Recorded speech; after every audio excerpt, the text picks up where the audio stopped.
Bien, je vous propose de commencer notre séance du conseil municipal. Et avant de commencer directement sur les choses sérieuses, ça n'arrive quasiment jamais, c'est aujourd'hui l'anniversaire de Laurent Noël. Donc je vous propose de le souhaiter. Un bon anniversaire.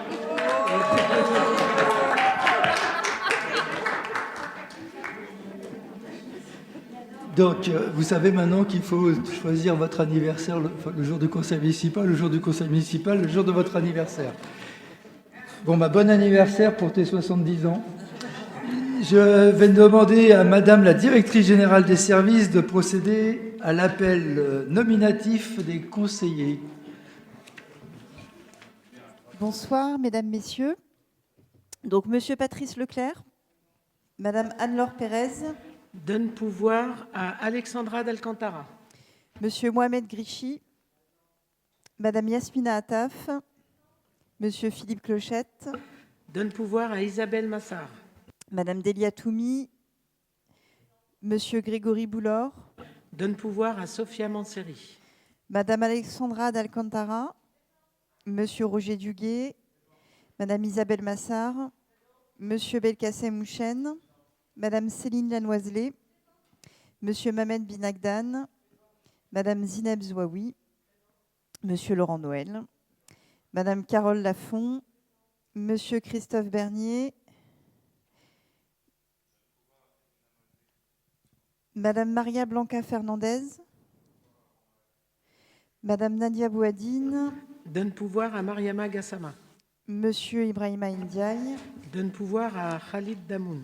Madame Sophia Manseri, Madame Sonia Blanc, Monsieur Christian Deschênes. Donne pouvoir à Véronique Desmaîtres. Monsieur Zine Boukrich, Madame Véronique Desmaîtres, Monsieur Richard Mérat,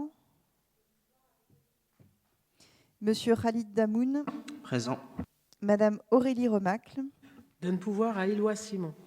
Monsieur Éloi Simon, Madame Fabienne Moreau. Donne pouvoir à Zine Boukrich. Monsieur Mohamed Dani. Présent. Madame Mariama Gassama, Madame Elsa Fossillon, Monsieur Jacques Briflot, Monsieur Émeric Labadi, Madame Sylvie Morel. Donne pouvoir à Sonia Blanc. Monsieur Hassen Meherga, Madame Karine Chala, Madame Laetitia Guérardi, Monsieur Sinan Caracus, Madame Christine Nedelec, Monsieur Ibrahima Diallo, Monsieur Philippe Allais. Merci. Merci. Nous avons donc le quorum. Si vous en êtes d'accord, je vous propose de désigner Monsieur Khalid Damoun comme secrétaire de séance. L'unanimité. Je vous remercie. Est-ce que vous êtes d'accord ou est-ce que vous avez des remarques d'abord sur le procès-verbal de la séance du 24 septembre? Je n'en vois pas. Vous êtes d'accord pour l'approuver? Il est approuvé. Vous avez trouvé sur table le vœu contre les coupes budgétaires massives imposées aux collectivités. On vous l'a remis sur table parce qu'il a été légèrement amendé. Donc il y a quelques petites modifications. Donc on est désolé, on n'a pas pu l'envoyer avant. Vous l'avez reçu la version d'origine, mais là il y a quelques petites modifications. Est-ce que vous êtes d'accord pour accepter à l'ordre du jour ce vœu ainsi amendé? Oui. Je vous remercie. Nous allons donc passer au premier point d'information sur l'usine de méthanisation qui se construit, parce que ça a commencé dans le port de Gennevilliers. Avant de passer la parole à Madame Zouaoui, qui veut dire 2 mots ou 3 mots, puisqu'elle est aussi élue dans le conseil d'administration, même vice-présidente du SICTOM, remercier les agents du SICTOM qui sont présents pour nous faire cette présentation. Merci beaucoup de votre présence. Madame Zouaoui. Oui, merci Monsieur le maire. Mesdames, Messieurs, chers collègues. Donc avant la présentation en PowerPoint de l'usine de méthanisation, je voudrais dire quelques mots. Donc aujourd'hui, nous avons le plaisir de présenter donc un projet Majeur pour notre commune, l'installation de l'usine de méthanisation. Une étape importante dans notre engagement en faveur de la transition écologique et de la valorisation de nos ressources. Cette usine concrétise une ambition forte, réduire nos déchets tout en créant de la valeur à partir de ce que nous jetons. Grâce à la méthanisation, nous pourrons produire du biogaz, une énergie renouvelable et locale, ainsi que du digesta, un fertilisant naturel qui bénéficiera directement à nos agriculteurs et à la fertilité de nos sols. C'est une belle illustration de l'économie circulaire. Nos déchets deviennent une richesse au service de notre territoire, de nos entreprises et de nos habitants. D'ailleurs, la station-service au biogaz installée sur le port témoigne déjà de cette dynamique concrète d'utilisation du biogaz. Je souhaiterais remercier très chaleureusement les services du SICTOM et du CIGEF, ici présents, et en particulier Nathalie Amiot, qui a accompagné ce projet depuis sa genèse avec un engagement constant. Grâce à son travail et à celui de toutes les équipes mobilisées, nous voyons aujourd'hui naître une usine du XXIe siècle, exemplaire, moderne et tournée vers l'avenir. Ce projet nous rappelle enfin que la réduction des déchets n'est plus une option, mais une nécessité. Avec cette usine, nous franchissons ensemble une étape décisive vers un territoire plus durable, plus autonome et plus responsable. Je vous remercie. Je passe tout de suite la parole à Nathalie. Donc, bonjour, je suis Nathalie Amiot du SICTOM et Arthur Salamand du CIGEF. Donc, nous sommes les deux syndicats. Pour le SICTOM, syndicat de traitement des déchets ménagers de l'Île-de-France, enfin de la métropole. Le CIGEF, syndicat de gaz et d'électricité d'Île-de-France. Donc nous nous sommes mariés, entre guillemets, pour pouvoir porter ce projet ensemble. Et on tenait vraiment à vous remercier de nous avoir invités ce soir. On était déjà venus il y a quelques années vous présenter le projet. Là, on va vous faire un gros point d'étape. Et on tenait à vous remercier parce que aussi, monsieur le maire, vous portez le projet, vous êtes vraiment engagé depuis le début. Et ça, c'est un point important qu'on tenait à souligner parce que je pense que ce projet n'aurait jamais vu le jour s'il n'avait pas été aussi porté par le maire de Gennevilliers et l'ensemble de ses élus. Donc merci aussi Zinet pour cette introduction. Et on va vous présenter à deux voix ce beau projet. Et vous allez voir l'évolution. On va faire un petit rappel pour ceux qui n'étaient pas là au tout départ, donc en 2018 et 2019 quand on a présenté ce projet. Et puis vous allez voir aujourd'hui des photos en tout cas de l'avancement des travaux. Et ça, c'est un point important parce que voilà, c'est le projet est bien avancé. Donc je laisse tout de suite la parole à Arthur Salamand. Merci. Bonsoir à tous, merci beaucoup donc, pour cette invitation et je vais entamer cette présentation pour rappeler effectivement que c'est un projet qui a été initié en 2016 avec le CIGEF, GRDF et également le SICTOM et la commune de Gennevilliers qui a été motrice dès le départ et qui a été facilitatrice de ce projet. Donc c'est quelque chose qui est très important pour un projet de cette envergure et pour l'acceptabilité du projet. Donc, dès 2016, il y a eu des réflexions et un comité de parties prenantes avec 8 à 9 partenaires.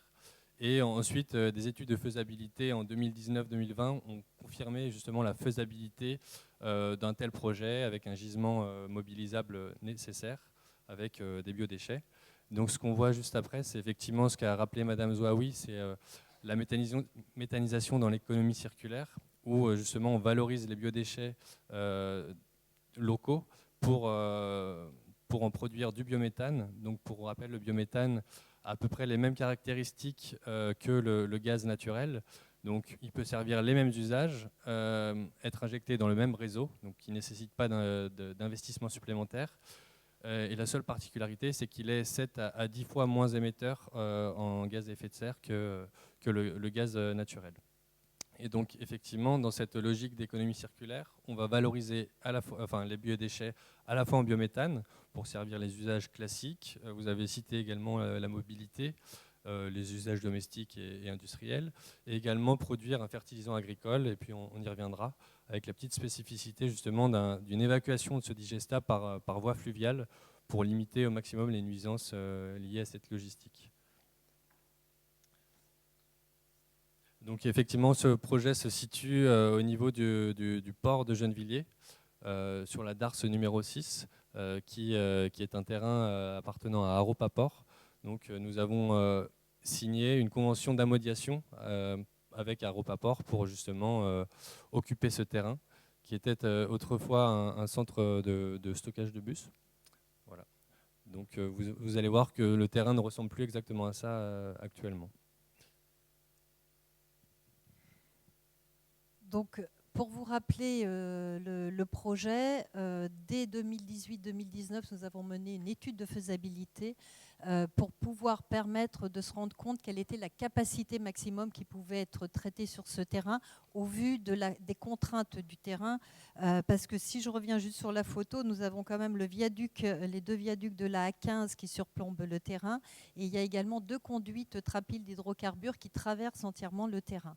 Donc, au vu des contraintes effectivement de ce site, il a fallu dès le départ pouvoir étudier d'une autre façon. On a fait une étude de faisabilité un peu à l'envers. On a d'abord étudié plus ou moins un positionnement, on va dire, des digesteurs qui vont permettre de transformer la matière en gaz et en digestat pour pouvoir les positionner le plus loin possible des 2 viaducs de la A15 comme il nous avait été demandé par la DRIEAT et pour pouvoir voir les effets, effectivement, les cercles de danger qui pouvaient impacter les ouvrages.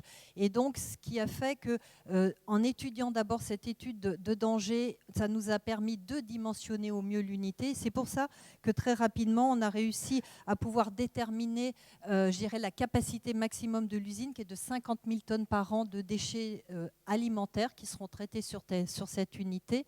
Et comme au départ, on avait le SICTOM depuis 2017, on avait lancé des expérimentations de collecte et de traitement des déchets alimentaires sur l'ensemble de notre territoire, bien avant la réglementation qui imposait aux communes un tri à la source à partir du 1er janvier 2024. Très rapidement, on s'est rendu compte qu'au sein du SICTOM et du territoire et du fait de la topographie du territoire et de la géographie, surtout avec des centres très urbains, dont la ville de Paris, on allait devoir, si possible, ça allait être assez difficile d'atteindre les objectifs d'avoir 50 000 tonnes tout de suite au moment de l'ouverture de l'unité. Donc très rapidement, en 2019, à la fin de l'étude de faisabilité, quand il a été démontré qu'on pouvait monter ce projet de 50 000 tonnes, on a réfléchi avec le CIGEF et le SICTOM pour pouvoir se dire à quel moment on aura cette capacité de 50 000 tonnes de déchets alimentaires qui seront produits sur notre territoire et qui seront surtout collectés et pouvant être traités sur cette unité. Et très rapidement, il s'est avéré qu'on a fait une progression, une courbe, et on s'est rendu compte très rapidement qu'on n'arriverait pas à saturation la première année de l'usine avec que des déchets alimentaires produits sur le territoire du SICTOM, donc des déchets alimentaires des ménages. Et par conséquent, on s'est tout de suite retourné vers un modèle concessif.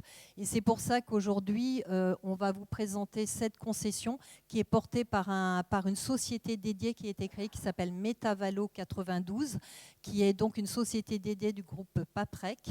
Et l'objet de la concession, c'est-à-dire qu'on a transféré la maîtrise d'ouvrage, a transféré tous les risques vers le concessionnaire. Et ce concessionnaire a pour obligation de concevoir et de réaliser l'unité. C'est aussi de l'exploiter, de l'entretenir. C'est également de pouvoir valoriser énergétiquement tout le biométhane. Et c'est lui qui est porteur et signataire d'un contrat d'objectif de vente de ce biométhane. D'également de gérer l'ensemble du digestat qui est produit sur cette unité, tout le financement de l'opération, et puis surtout d'apporter des déchets tiers les premières années, le temps que le SICTOM puisse saturer l'usine par les propres déchets alimentaires produits sur son territoire. Donc là, vous voyez qu'effectivement, sur cette diapo, vous avez donc à terme 50 000 tonnes d'intrants qui seront issus des adhérents du SICTOM, dont la ville de Gennevilliers, dont le PT5, et qui surtout concernent la collecte, en tout cas de beaucoup d'apports, des points d'apport, mais des points d'apport volontaires, excusez-moi, comme il est implanté à Gennevilliers. Ça peut être pour d'autres territoires des collectes en porte-à-porte. Et donc, l'ensemble de ces déchets alimentaires produits par les ménages, par les marchés forains, par les cantines scolaires, seront traités à terme dans cette unité à Gennevilliers. En attendant les 7 à 8 années de saturation avec les déchets du SICTOM, il y aura ces déchetières qui viendront par exemple de l'agro-industrie, qui viendront de la petite et grande ou moyenne distribution, qui viendront des restaurations sur la voie publique, sur des collectes qui seront organisées par le concessionnaire, c'est-à-dire par l'entreprise Paprec. Donc peut-être que je vais juste rappeler rapidement de ce que veut dire la méthanisation et finalement l'objet du projet. Donc une fois qu'on va collecter, valoriser collecter et réceptionner les biodéchets, on va avoir un processus de déconditionnement. Donc la particularité du déconditionneur de Gennevilliers, de l'unité de Gennevilliers, c'est qu'elle a été suffisamment poussée pour limiter au maximum la présence d'indésirables, à la fois pour avoir une qualité de biométhane de qualité et également un digestat, donc le fertilisant de qualité. Donc justement, c'est un déconditionnement qui se fait en 3 temps. Je ne vais pas forcément rentrer dans le détail. Et donc une fois ce déconditionnement fait, on va avoir une pulpe de biodéchets qui va être intégrée dans un digesteur. Donc c'est une cuve finalement, où finalement les biodéchets vont être mis dans un milieu anaérobie, donc sans air, et chauffés. Et on va avoir une production de biométhane.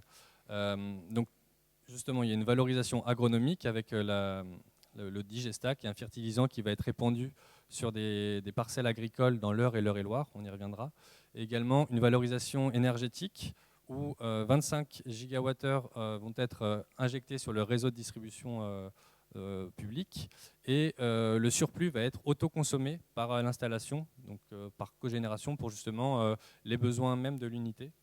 Et peut-être juste pour rappeler qu'effectivement sur le réseau de gaz, justement la commune de Gennevilliers est exemplaire parce que pour le CIGEF, on possède un groupement d'achat de gaz et Gennevilliers a fait le choix de justement rentrer dans le lot biométhane. Donc c'est acheter une fourniture de biométhane via des garanties d'origine.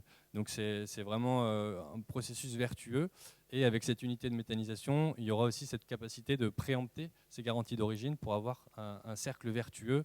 Et ce que j'ai pu mentionner tout à l'heure, une économie circulaire très, très poussée. Donc, quelques petits chiffres.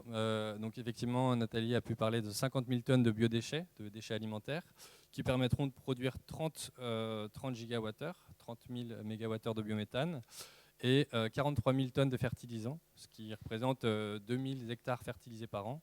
Et aussi, ce processus, cette unité de méthanisation se veut exemplaire et maîtrisée avec justement un engagement de zéro rejet des autres process qui vont être justement réutilisés dans une boucle fermée pour limiter les nuisances. Concernant le digestat, donc il est produit sur l'unité de Gennevilliers. Vu le peu de place que l'on a sur le terrain, nous n'avons pas pu le stocker sur le site. Donc tout de suite, il va être chargé dans une barge et il va être évacué. Donc il va être chargé, il y a à peu près une barge où il y aura à peu près 850 tonnes de digestat qui sera stocké, donc sur une semaine. Et cette barge partira sur le port de Limay, dans le 78, dans les Yvelines, où là, il y aura un déchargement de ce digestat par des camions citernes et ça partira vers les sites de stockage dans l'Eure et l'Eure-et-Loire. Sur la diapo, vous voyez à droite 2 zones avec du violet et des cerclages bleu ciel. C'est les 2 zones, c'est les parcelles du plan d'épandage, les parcelles agricoles qui seront concernées par l'épandage de ce digestat. Donc tout en haut, c'est la partie qui est dans l'Eure et dans le sud, que vous voyez en dessous, c'est la partie dans l'Eure-et-Loire. Donc tout ce plan d'épandage a fait partie de l'enquête publique en même temps que le projet de Gennevilliers. C'était un projet global. Donc le plan d'épandage a été également approuvé au même titre que l'ensemble du projet. Sur les dossiers administratifs, pour vous faire un point, nous avons obtenu le permis de construire et l'autorisation d'exploiter en décembre 2024. Donc ça a été une grande étape de passer après l'enquête publique qui a eu lieu du 13 juin au 13 juillet 2024. Donc on a eu une commission d'enquête qui était vraiment bienveillante avec nous et qui nous a alimenté et que l'on a alimenté aussi, qui a posé beaucoup de questions. Il fallait souligner qu'ils étaient très étonnés que aussi bien qu'il y ait eu un portage de ce projet depuis le début, aussi bien par la ville de Gennevilliers que par les 2 maîtres d'ouvrage, et qu'on soit constamment présent auprès du concessionnaire. Et donc ça a permis aussi de pouvoir alimenter, en tout cas communiquer, et pouvoir aussi donner des réponses à leurs questions. Et donc suite à ça, en même temps, en décembre 2024, Paprec Métavalo 92 a signé le contrat d'achat du biométhane avec la société Engie. Un petit point sur les sites déportés de stockage de Digesta. Comme on vous a dit, on va au plus près des parcelles. 2 sites qui étaient identifiés, un sur Serez dans l'Eure et un à Saint-Même-Autrive dans l'Eure-et-Loire. Aujourd'hui, je vais commencer par le plus simple, Saint-Même-Autrive dans l'Eure-et-Loire. Il y avait 10 000 mètres cubes de stockage prévus. Ils seront réalisés. On a aujourd'hui, la quête publique a eu lieu cet été. C'est un dossier d'enregistrement, c'était une participation du public par voie électronique. Nous avons passé le CODERS le 28 octobre, donc le dossier est passé sans aucune réserve, avec 2 préconisations. Et là, aujourd'hui, l'arrêté préfectoral a déjà fait des allers-retours entre Métavalo et l'Adrieuat, et donc l'Adréal, plus exactement sur l'Eure-et-Loire. Et aujourd'hui, on devrait, normalement, Métavalo devrait recevoir un arrêté préfectoral d'ici certainement fin novembre, début décembre. Sur le site de Serez, qui est dans l'Eure, où c'est un projet de 15 000 m3 de stockage, pour tout vous dire, on a une vraie opposition à ce site de stockage, qui est sur un site qui appartenait déjà à la coopérative agricole qui gère, qui est la société, qui est la coopérative Natop, qui est partenaire de Paprec depuis de très longues années. Et c'est Natop qui est à l'œuvre, qui à partir du moment où le bateau, la barge arrive au port de Limay, c'est elle qui a la charge de prendre et de gérer, et de, en tout cas d'épandre ce Digesta. Et sur Serez, c'est un de leurs sites où il y a un silo agricole, c'est un site qui leur appartient, mais il y a vraiment eu une forte opposition du maire de Serez et ensuite de la communauté d'agglo Évreux-Porte de Seine. C'est devenu un vrai sujet politique, je ne vous cache pas. Et aujourd'hui, nous sommes en vraie difficulté sur ce site-là. Potentiellement, nous pourrons en tout cas construire un projet de 4 000 m3 et non pas de 10 000. Et nous sommes donc, pour tout vous dire, à la recherche de parcelles agricoles où les agriculteurs seraient à même de pouvoir nous recevoir, et en tout cas pour être au plus proche toujours des parcelles agricoles. Donc voilà ce qu'on voulait vous faire comme petit point sur les sites déportés. En ce qui concerne, je vais continuer pour ne pas perdre de temps. Vous allez voir très prochainement, dès qu'on aura à nouveau retrouvé un code et l'ordinateur, vous allez voir les photos, en tout cas l'intégration du projet sur le site. Donc je vous expliquerai un peu mieux où sont les différents gros équipements sur le site. Et puis ensuite, on va vous faire un petit rappel juste du planning avec où on en est. Comme on vous a dit, on a réussi à obtenir le permis de construire et l'arrêté préfectoral le 17 décembre, ce qui nous a permis de pouvoir commencer les travaux le 17 février 2025. Donc c'était il y a très peu de temps. Et aujourd'hui, vous voyez là sur le site vue aérienne du port, donc la Darse 6. Donc vous avez ici la Seine, vous avez Argenteuil en face, vous connaissez assez bien, la Darse 6 ici, la Darse 5 ici. Et donc vous avez ici sur notre emprise, alors il ne faut pas que je bouge de trop, mais enfin voilà, oui, bon, j'y arriverai pas. Mais vous voyez ici, tout ça, c'est l'emprise du terrain, donc avec la pointe ici qui est au bord de Seine. Et donc tout le projet de Gennevilliers qui est complètement intégré avec à côté le site de Mazot qui est un démolisseur ferrailleur. Voilà la vue depuis l'entrée du site. Donc vous avez ici, ce sera l'entrée des véhicules avec les ponts bascules. Les bennes qui arriveront partiront directement derrière, un peu plus ou moins à la limite du viaduc. Et c'est ce bâtiment qui est en fond, ici, permettra de réceptionner l'ensemble des tonnes de déchets alimentaires qui arriveront. Ici, ce sont les 2 digesteurs de 3200 mètres cubes chacun. Et ici, le gazomètre pour stocker le biogaz, puisque suite à un changement en juin 2021, il y a une obligation maintenant de stocker 3 heures de biogaz sur site. Là, c'est une vue depuis Argenteuil. On ne voit pas très bien, mais vous voyez ici, donc c'est assez bien intégré. Et ici, ça sera la vue depuis le bâtiment administratif et également ici toute la salle pédagogique, l'espace pédagogique qui permettra par exemple aux écoliers de la ville de Gennevilliers de venir visiter. Il y aura une possibilité, donc une vue complète sur l'ensemble des zones de digesteurs, de gazomètres qui permettra d'expliquer au mieux le procédé.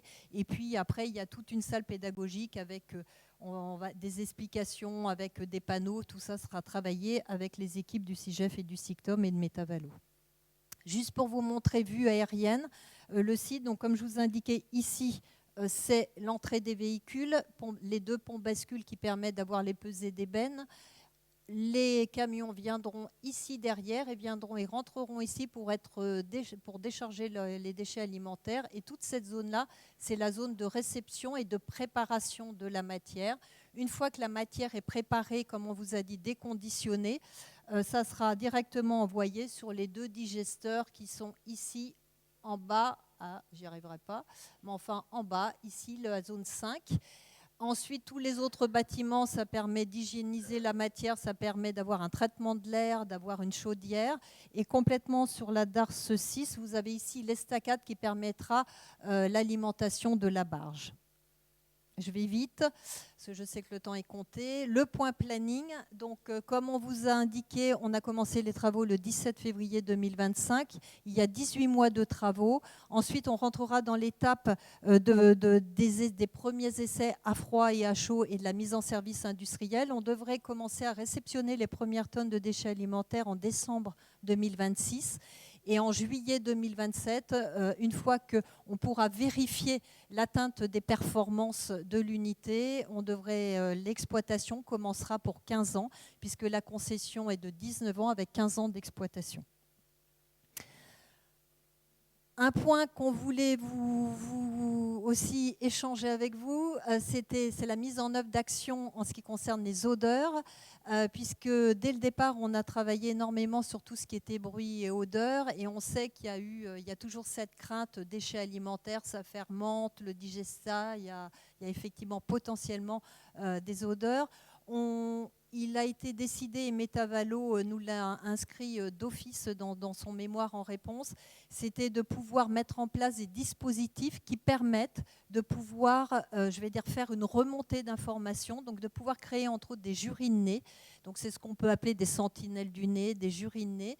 Et c'est de trouver des gens volontaires qui sont aussi bien sur les villes proches de Gennevilliers, Argenteuil, Épinay et l'île Saint-Denis, mais également du port, c'est-à-dire des employés des différentes entreprises qui seraient volontaires pour venir quelquefois renifler autour de l'unité, renifler sur le port, vérifier la qualité aux alentours. Et ça demande une vraie formation parce que ces nez, il faut les former aux odeurs. Et ça paraît, voilà, mais il faut. Tout le monde n'a pas la même sensibilité, donc il va y avoir une vraie formation de l'ensemble de ces volontaires. Et aujourd'hui, Métavalo 92 va bientôt, la ville de Gennevilliers, communiquer auprès de vous, en tout cas des services de la ville, pour pouvoir que vous fassiez le relais et essayer de potentiellement faire un appel au peuple et de pouvoir obtenir des gens qui seraient volontaires pour suivre le projet dès maintenant, c'est-à-dire qu'il y aura une formation qui commencerait en mars-avril pour pouvoir être prêt d'ici la fin de l'année à partir du moment où on reçoit les premières tonnes. Donc voilà, je fais un appel au peuple pour ceux qui veulent et puis n'hésitez pas à transmettre auprès de vos habitants parce que c'est un point vraiment important. Mais Métavalo va bientôt écrire à la mairie pour pouvoir effectivement proposer tout le plan d'action.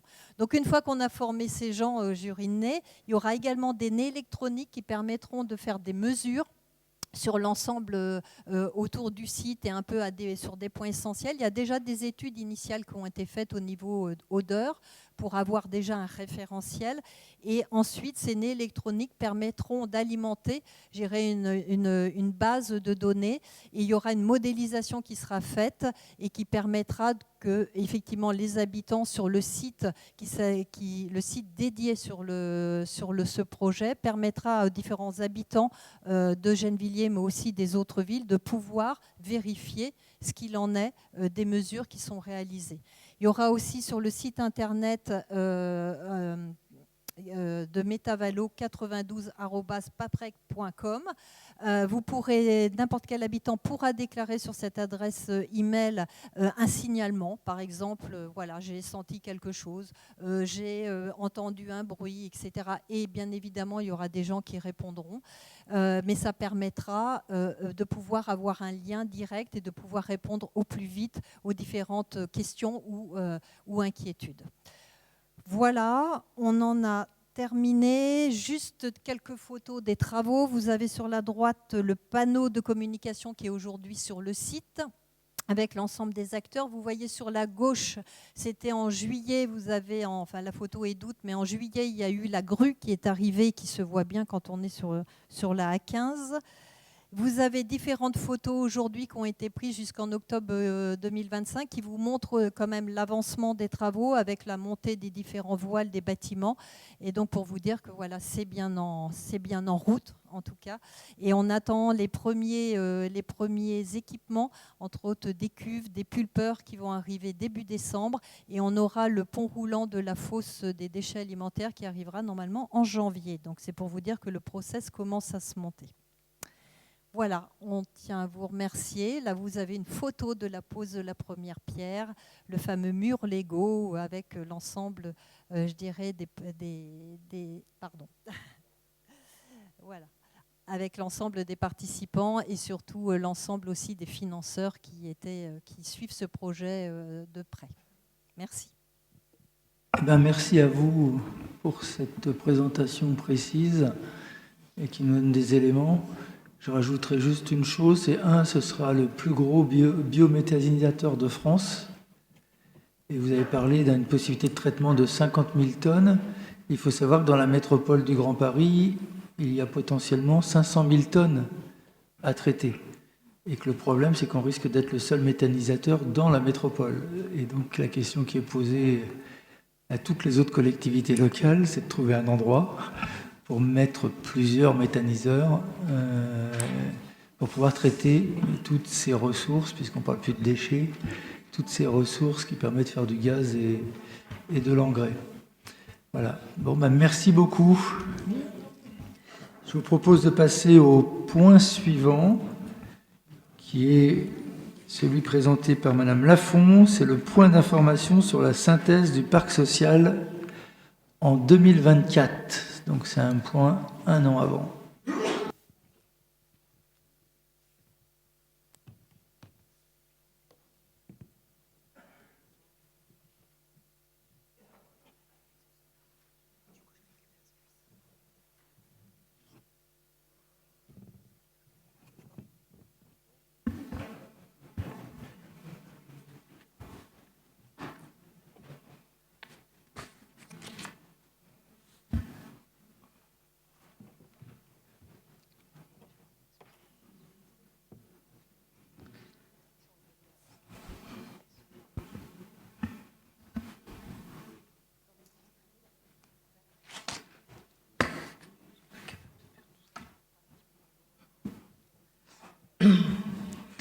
Oui, bonsoir. Donc, aujourd'hui, je vous présente la synthèse du parc social. Donc, comme habituellement, ce document offre une photographie annuelle de la situation du logement social à Gennevilliers. On débutera cette présentation par un bilan annuel de l'activité du service logement qui reçoit les Gennevillois demandeurs de logement social. Ensuite, nous verrons que le parc de logements sociaux est conséquent et que des travaux d'amélioration ont été encore réalisés cette année, notamment grâce au soutien de la ville. Il y a également eu une livraison de logements à Brenu et des chantiers donc, qui vont commencer ou qui ont commencé dans certains quartiers. On fera un focus aussi sur les demandeurs de logement et le nombre augmente encore de 7% cette année. Et on analysera aussi les attributions qui ont eu lieu en 2024. Alors sur le service logement, le nombre de demandeurs reçus à l'accueil est en augmentation par rapport à 2023, plus 5%. Ça s'explique aussi par l'augmentation du nombre de demandeurs. J'ai aussi personnellement rencontré 98 ménages demandeurs lors de 28 permanences. Je rappelle que ces permanences sont ouvertes aux personnes ayant une demande dont l'ancienneté est supérieure à 4 ans. Et on a également répondu à 501 courriers en 2024, soit 10% de plus que l'an dernier. Alors, au 1er janvier 2024, la ville compte 12 807 logements sociaux conventionnés. Donc, la ville dispose de 70,59% de logements sociaux, ce qui fait d'elle la commune au plus fort taux de logements sociaux de tout le département. Pour rappel, et ça n'évolue malheureusement pas, 16 villes du département sur 36 ne respectent pas la loi SRU. Il faut 25% de logements sociaux dans les villes, et il y en a quand même 7 qui sont en dessous de 20%. Alors, si on compare avec les autres communes du T5, Asnières et Bois-Colombes continuent d'être en fin de classement, respectivement à 22 et 19%. Asnières, par contre, ne fait plus partie des communes faisant l'objet d'un arrêté de carence, bien que son taux soit inférieur au taux minimum légal du fait de l'atteinte de l'objectif triennal de rattrapage. Par contre, Bois-Colombes fait l'objet d'un arrêté de carence qui l'oblige à verser une compensation financière conséquente au Fonds national d'aide à la pierre. Dans le département, il y a 7 communes qui font l'objet d'un arrêté de carence: Bois-Colombes, Châtillon, Garges, Montrouge, Saint-Cloud, Vaucresson et Ville d'Avray. Alors, on peut faire maintenant un point sur les travaux achevés ou en cours en 2024 et ceux qui sont prévus en 2025. Donc, I3F a procédé au changement des portes palières sur le patrimoine de l'allée du 74 et une réhabilitation des parties communes est toujours en cours. Également, I3F a réalisé le raccordement au chauffage urbain pour la Cité Rouge. Chez Gennevilliers Habitat, la réhabilitation des tours 5 et 7 se poursuit et la construction d'un immeuble de 75 logements s'est terminée, a été livrée début 2025 à l'angle des rues Tourreton-Barbus. Chez Adoma, il y a la construction de la résidence poissonnière qui a pris énormément de retard parce qu'ils ont eu énormément de difficultés avec des faillites d'entreprises. Donc on espère que vers avril, elle sera livrée. INLI a poursuivi la construction de 2 nouveaux bâtiments au Fossé. Ces 58 logements ont été livrés en juillet 2025 et il y aura également, il était également prévu en 2025, ça a été fait, de procéder au raccordement au chauffage urbain du patrimoine Giraudoux, Calmel, d'Inly. Donc, pour Gennevilliers Habitat, donc il y a beaucoup de constructions là qui débutent, qui sont en train de démarrer au Chantraine et au centre-ville. Ça va compenser aussi un petit peu les démolitions à venir aux Agnettes. Et Logirep aussi, pour son opération de reconstruction-démolition, construit un bâtiment de 77 logements au Chantraine. Et la réhabilitation des tours 1 et 3 aux Agnettes a commencé en 2025. Sur les projets de démolition, donc, il y a toujours l'opération de relogement qui continue à Victor Hugo pour permettre la démolition de 240 logements. Donc, là, ce sont 32 ménages qui ont été relogés au 31/12/2024, au 39/45 Victor Hugo. C'est un travail de grande ampleur qui continuera en 2025 et 2026. Et l'opération de relogement du 11/21 Victor Hugo commence doucement en 2025. Ensuite, il y a le foyer Adoma-Brennus. Donc, suite à l'incendie cet été, les derniers habitants ont été relogés par Adoma et le bâtiment sera démoli en 2026, mais il y a des études qui sont nécessaires avant la démolition. Alors, en 2024, sur les livraisons, il y a eu un bâtiment de 76 logements qui ont été livrés par séquence en reconstitution de l'offre après la démolition de la barre Brennus.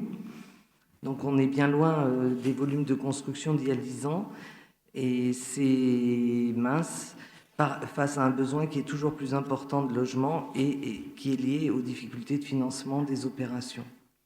Mais comme je le disais tout à l'heure, donc alors, il y a eu une livraison en 2025 de Gennevilliers Habitat, mais dans les 2 ans à venir, il devrait y avoir beaucoup de livraisons au quartier des Chantraines et la deuxième phase du centre-ville.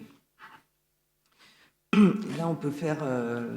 cette situation, elle ne concerne pas que Gennevilliers. Malheureusement, c'est les agréments de logements sociaux en Île-de-France qui sont rendus par la DRIL Île-de-France, la direction régionale de l'habitat et du logement. Et donc, parce que la préfecture doit donner son accord pour tout projet de construction de logements sociaux par l'agrément des opérations. Et on voit que le nombre d'agréments en offre nouvelle est en chute depuis 2021. On est passé de pratiquement 23 000 logements à 17 722 pour 2024. Et ce sont surtout les logements plus et PLAI, donc qui concernent la majorité de la population. C'est pour les revenus bas et les revenus moyens qui sont impactés. Donc il y a eu 7 347 logements PLAI agréés en 2021 contre 796 en 2024. Et les logements plus, comme je disais, sont impactés aussi. C'est dû tout ça aussi au désinvestissement financier de la région et du département dans les projets de construction nouvelle dans les villes qui comportent beaucoup de logements sociaux comme à Gennevilliers. Et en plus, donc les bailleurs sociaux comme Gennevilliers Habitat accusent une baisse de leur capacité d'investissement avec la réduction du loyer solidarité. Et c'est au moins 12 millions d'euros pour Gennevilliers Habitat sur les 4 dernières années qui a disparu. Alors, les demandeurs de logement. Donc, ils sont 37 499 à avoir indiqué Gennevilliers dans leur choix et dont 7 366 d'entre eux qui ont placé Gennevilliers en position 1. Alors nous, ce qu'on traite, donc il y a 7 575 demandeurs qui indiquent Gennevilliers dans leur choix et qui ont un lien avec la ville par le domicile et ou le travail. C'est un chiffre qui est toujours en hausse. Donc ils ont 32% des demandeurs ont plus de 4 ans d'ancienneté. C'est le délai à partir duquel le demandeur peut former un recours d'ALO du fait d'un délai d'attente anormalement long. Vous pouvez voir que 26% des demandes ont moins d'1 an, car une part importante des primo-demandeurs n'a pas notion de la nécessité de renouveler sa demande de logement tous les ans. Donc, je le rappelle, il est essentiel de faire son renouvellement à temps, sinon on perd son ancienneté. Sur les 273 demandes les plus anciennes, celles qui ont plus de 10 ans, donc 37 sont déjà logés dans un logement social qui correspond à leur composition familiale, 50 au moins ne déclarent pas ou peu de ressources, et certains ont une réticence à accepter les propositions faites. 120 ont déjà eu au moins une proposition et en moyenne, sur ces 120, ils en ont en moyenne ils en ont eu 2 au moins propositions. Et ou bien, donc c'est des situations qui sont particulières, qui ne permettent pas le relogement, les propriétaires, etc.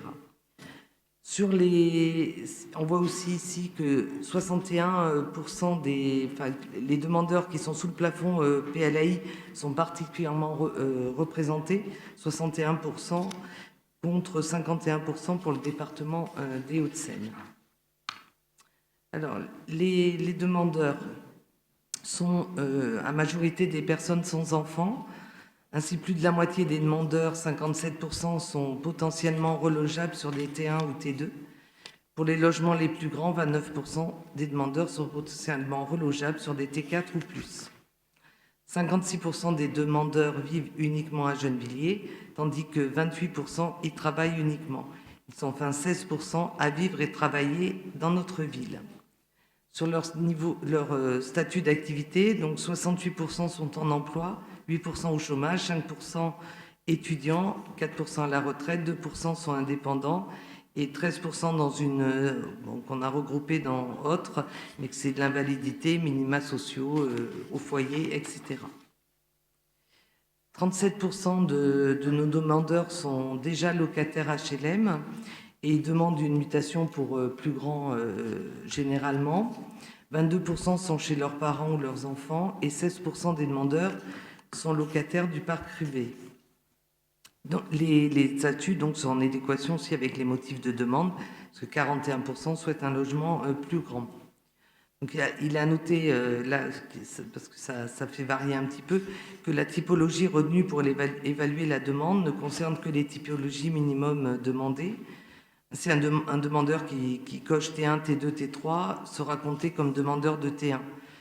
Et donc là, on a une demande de T2 qui est déjà très, très importante, mais elle est sous-évaluée car dans la réalité, les demandeurs refusent largement les T1, même dans le cas où ils ont demandé T1 et T2.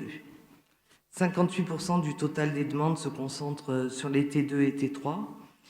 Et lorsqu'il s'agit de ménages primo-demandeurs, ces demandes représentent 63%. Pour les demandeurs qui sont déjà logés dans le parc social, ce sont les T3 et T4 qui sont les plus demandés, 66% des demandes. Et la part les demandes de T5, la part n'est pas négligeable, 10% pour les demandeurs en mutation, alors que cette demande ne concerne que 1% des ménages hors parc social. Alors, sur les attributions, elles sont en baisse en 2024, 329 contre 403 en 2023. Donc ça reflète la situation très difficile du logement social et la nécessité de continuer notre combat pour construire de nouveaux logements. En ce qui concerne la répartition des attributions par réservataire, on voit que les bailleurs ont beaucoup attribué cette année, qui peut s'expliquer par la réalisation par GH de nombreux relogements dans le cadre de l'ANRU. Je rappelle que le nombre de réservations est déterminé en contrepartie des subventions et garanties d'emprunt. Alors, ce sont toujours les T2 et T3 qui sont les plus attribués, 68% des logements attribués. En ce qui concerne l'ancienneté des ménages relogés, elle est en moyenne de 4 ans et 6 mois. On présente là les anciennetés moyennes hors ANRU, et parce que ces relogements étant contraints par les travaux sur le quartier des Agnettes, les anciennetés sont plus faibles que pour les attributions de droit commun classiques. 1 an d'ancienneté moyenne sur les 28 relogements effectués en 2024.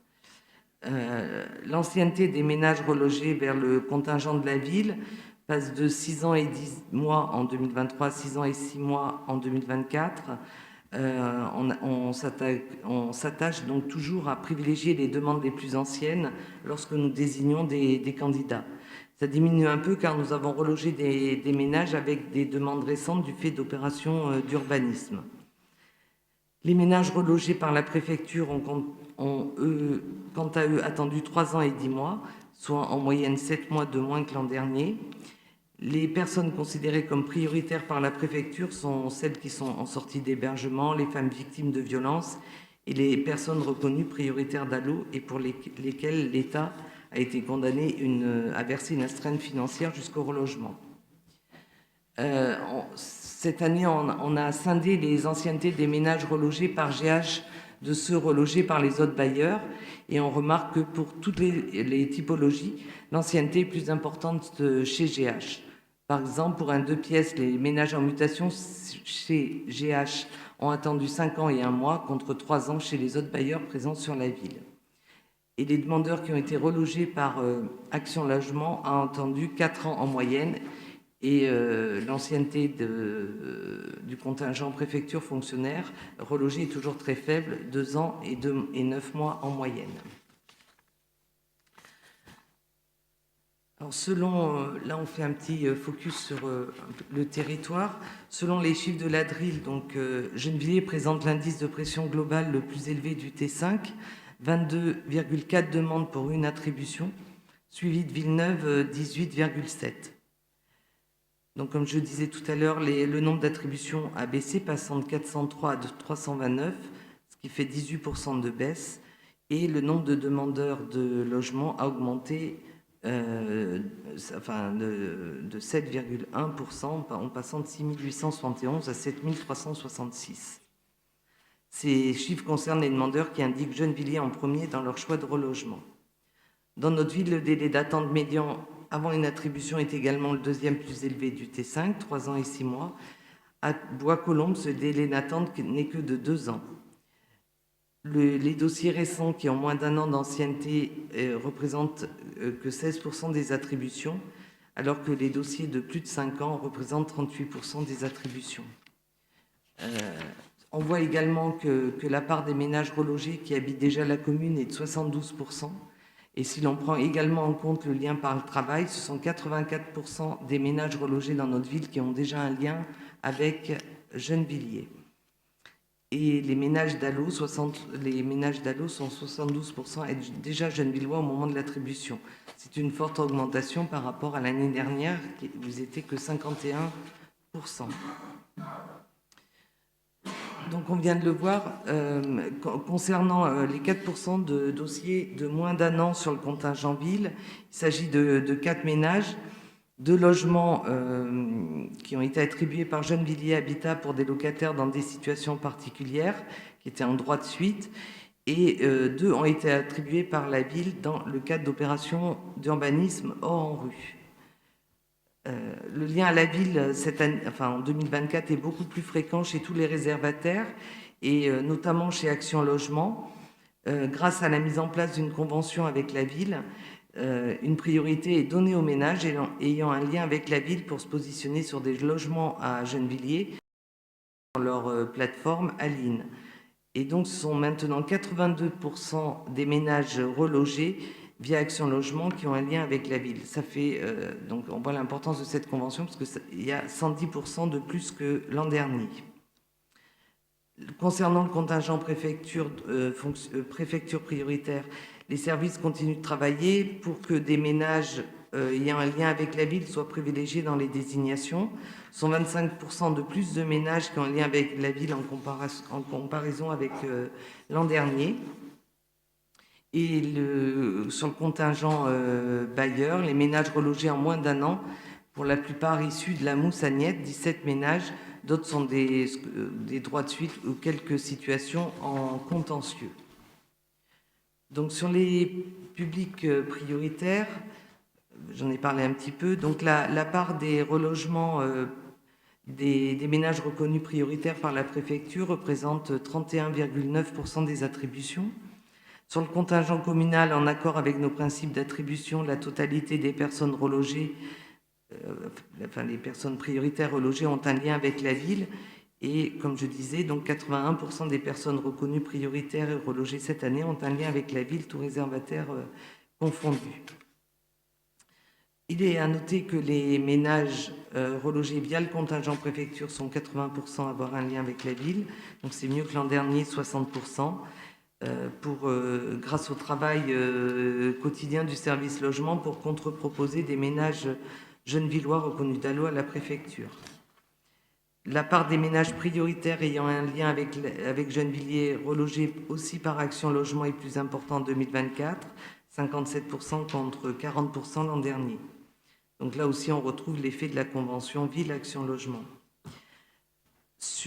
Dans le cadre de la convention avec l'Escale, 2 familles ont été relogées en 2024, portant à 27 le nombre de ménages relogés depuis le début de la convention.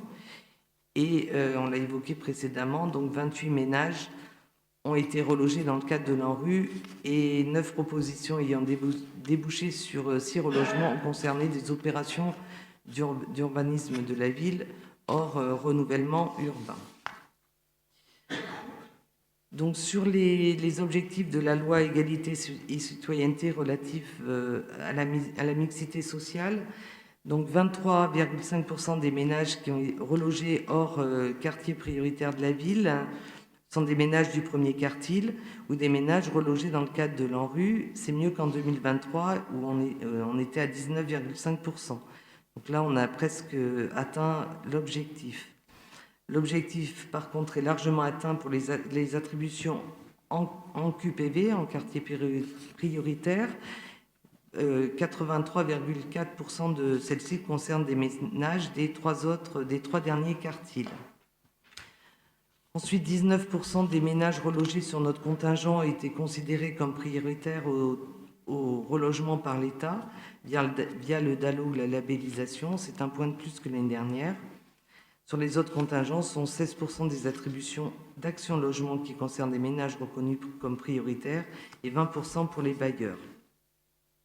Malgré ces chiffres qui sont en hausse et qui s'approchent, voire dépassent les objectifs fixés par la loi, le nombre de demandeurs reconnus comme prioritaires augmente encore comme chaque année. Donc voilà, cette synthèse du parc social, elle nous renseigne à plusieurs titres. D'abord, le nombre de demandeurs qui continue d'augmenter, alors que les nombres d'attributions continuent de diminuer. Donc la situation du logement continue de se dégrader. Par contre, la construction de logements sociaux repart. Donc, comme je le disais, avec la livraison d'un bâtiment en 2024 chez Séquence, un chez GH qui a été livré en 2025, et 4 autres devraient être livrés d'ici le premier semestre 2027 au Chantraine. Alors là, on a fait beaucoup sur le parc social, mais Gennevilliers porte aussi une attention particulière au logement privé. On a lancé une OPA, une opération pour l'amélioration de l'habitat en 2020 et qui a permis en 2024 d'accompagner des travaux dans 29 logements privés et 11 copropriétés qui sont le plus souvent occupés par leurs propriétaires. Dans ce cadre, l'aide de la ville se concentre sur les ménages les plus modestes afin de lutter contre la précarité énergétique et adapter le logement en cas de perte d'autonomie. Donc 454 831 € d'aide ont été accordés par la ville sur 1 85 763 € d'aide globale. Donc ça représente 42% des aides accordées aux propriétaires en difficulté. On a un autre outil encore, c'est le permis de louer. Donc 134 dossiers de permis de louer ont été déposés en 2024. 81 ont été accordés, 53 refusés. Donc ce dispositif nous permet de contrôler si les logements privés mis en location sont conformes à la réglementation.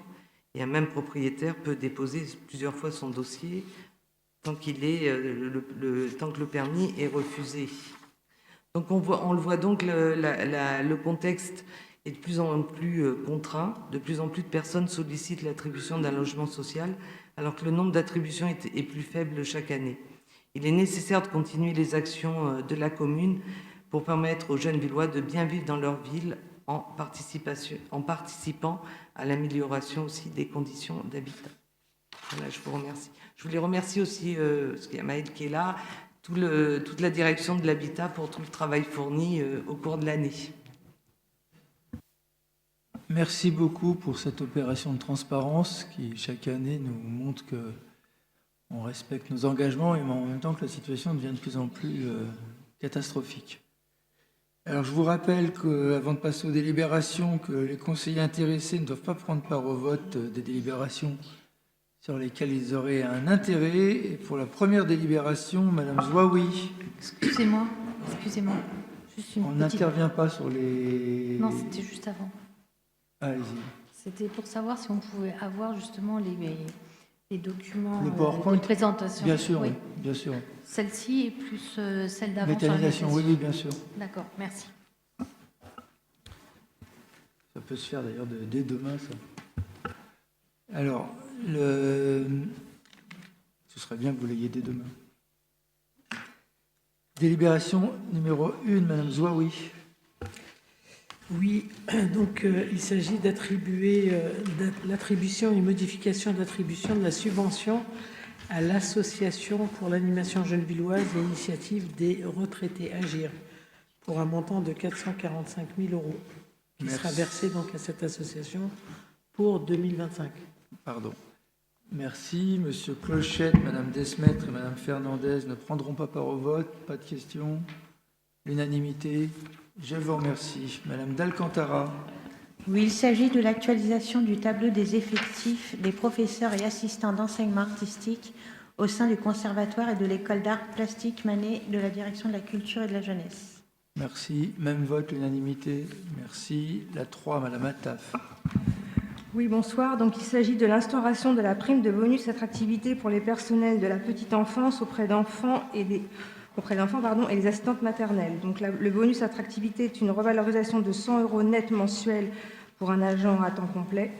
Les employeurs bénéficient d'un financement partiel de la CAF. La mise en œuvre interviendra le 1er janvier 2026 pour cette revalorisation de 100 € qui concernerait les 144 agents intervenant auprès d'enfants ou occupant des fonctions de direction travaillant dans les crèches municipales ainsi que pour les assistantes maternelles. Merci. Pas de questions. L'unanimité. Merci pour elles et eux. La délibération numéro 4, il s'agit de faire évoluer la composition de la commission consultative des services publics locaux afin d'y inclure des représentants des usagers désignés par le conseil municipal. Il est également proposé d'approuver le règlement intérieur de la commission consultative. Dans les 5 membres à désigner, on vous propose M. Jean-François Réco de l'association Biocycle, M.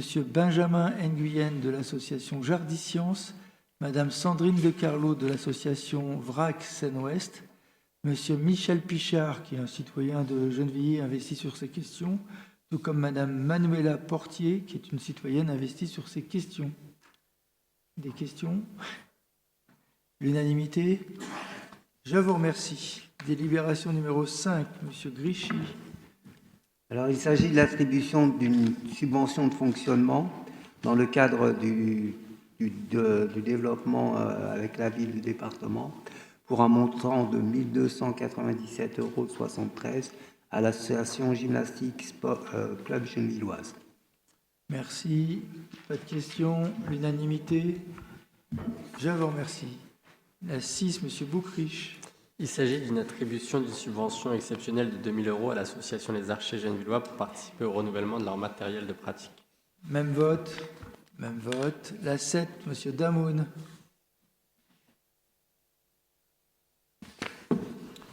Il s'agit de l'attribution d'une subvention exceptionnelle à l'association Cyclocross dans le cadre de l'organisation de la Coupe d'Île-de-France de cyclocross les 29 et 30 novembre 2025 au Parc des Civils. Même vote. Je vous remercie. La 8, M. Dany. Monsieur le maire, chers collègues, donc il s'agit de l'autorisation de signature de l'avenant numéro 8 à la convention objectif entre la ville et J'ai fait une l'association bêtise. La 8, c'est moi qui dois la présenter parce que tu es membre de... Je t'avais rayé, mais... je croyais que je t'avais rayé parce que je croyais que tu allais être absent. Mais en fait, c'est parce que c'est moi qui dois la présenter, parce que toi et M. Grichy, vous ne pouvez pas prendre part au vote puisque vous êtes membre de l'association. Donc, dans le cadre du développement du sport sur la ville, la section CSMG Football de l'association CSMG Omnisport organise à la demande de la ville des animations foot-vacances sur la période de congé de la Toussaint. L'intervention s'est effectuée dans les équipements de proximité de la ville, gymnase et plateaux sportifs. Il s'agit d'approuver l'avenant numéro 8 à la convention d'objectifs en rajoutant la somme de 720 € relative à l'attribution de cette subvention exceptionnelle. Est-ce que vous êtes d'accord? Je vous remercie. Délibération numéro 9, Madame Blanc. Je suis désolé, Mohamed, de cette erreur. Il s'agit d'autoriser l'attribution d'une subvention exceptionnelle d'un montant de 2 000 € à l'association Gennevilliers Gymnastique Rythmique. Cette subvention servira à l'organisation d'un séjour culturel et sportif à la Banessa, ville jumelée avec Gennevilliers. Et c'est prévu pour avril 2026. Merci. Alors, Madame Morel ne prend pas part au vote. L'unanimité. Je vous remercie. Là, 10, Monsieur Simon. Oui, il s'agit de l'autorisation de signature de l'avenant numéro 1 pour 2025 à la convention pluriannuelle d'objectifs entre la ville de Gennevilliers et l'association Gennevilliers Insertion, dans le cadre politique de la ville notamment, pour un montant de 66 000 € au titre de l'année 2025. Merci. Alors, Monsieur Boulor, Madame Girardi, Monsieur Diallo, Monsieur Briffaut, Monsieur Binagdan ne prennent pas part au vote. Le reste est d'accord. Merci. La 11, Madame Lafont. Oui, il s'agit de l'autorisation de signature de l'avenant numéro 1 2025 à la convention pluriannuelle d'objectifs entre la ville de Gennevilliers et l'association Mission Locale. Merci. Alors là, Monsieur Briffaut, Madame Manséry, Madame Blanc, Monsieur Ndiaye, Monsieur Meharga, Monsieur Binagdan ne prennent pas part au vote. Est-ce que le reste est d'accord pour approuver? Oui, merci. La 12, Madame Manséry. Oui, bonsoir. Cette délibération a pour objet l'autorisation de signature de l'avenant 3-2025 à la convention pluriannuelle d'objectifs entre la ville de Gennevilliers et la régie de quartier du Lutz. Alors, Madame Lanoiselet, Madame Zouaoui, Madame Blanc, Madame Chala, Monsieur Damoun et Monsieur Briffaut ne prennent pas part au vote. L'unanimité, je vous remercie. Je félicite Jacques Briffaut pour le travail que fait la régie du Lutz dans notre ville. La 13, Madame Gassama. Oui, il s'agit d'autoriser Monsieur le maire à signer l'avenant numéro 4-2024 à la convention d'objectifs entre la ville de Gennevilliers et l'association Interval 92 permettant le versement d'une subvention de montant de 4 000 € dans le cadre du contrat engagement quartier 2030 au titre de l'année 2025. Merci. L'unanimité. La 14, il s'agit d'autoriser le maire à procéder au versement d'une subvention exceptionnelle à l'association Synapse Collectif Audiovisuel d'un montant de 1 000 €. L'unanimité, je vous remercie. La 15, Madame D'Alcantara. Oui, il s'agit d'autoriser le maire à procéder au versement d'une subvention exceptionnelle à l'association Proxité d'un montant de 800 €. L'unanimité, je vous remercie. La 16, Monsieur Duguay. Oui, il s'agit de déposer une demande de renouvellement de licence de diffusion du spectacle vivant dans le but de continuer à présenter des spectacles au sein des différentes structures culturelles et salles de spectacle de la ville de Gennevilliers. Je vous remercie de voter ça. Ça rajoute à mon CV d'être entrepreneur de spectacle vivant. L'unanimité, je vous remercie. La 17, Monsieur Labadie. Bonsoir, il s'agit d'autoriser l'affiliation de la ville de Gennevilliers au Centre national de la musique, étant donné qu'elle dispose d'un conservatoire à rayonnement départemental et qu'elle finance aussi le Tamanoir. Oui, puis c'est une petite somme. L'unanimité, je vous remercie. La 18, Madame Lanoiselet. Alors, il s'agit d'autoriser la signature de la convention de partenariat entre les communes et départements partenaires et la commune de Gennevilliers pour la reconstruction du centre socioculturel Silwan Alayat, anciennement Al-Bustan, à Jérusalem-Est. Et donc ce soir, nous autorisons Monsieur le maire à recevoir la somme totale de 52 000 € versée par l'ensemble des communes partenaires. Merci. Je remercie toutes les communes d'ailleurs qui versent cet argent à notre commune et nous font confiance et qui nous permettra de collecter de l'argent via l'AFD, donc de multiplier cette somme par des aides du gouvernement français qui nous permettra de mieux aider nos amis palestiniens.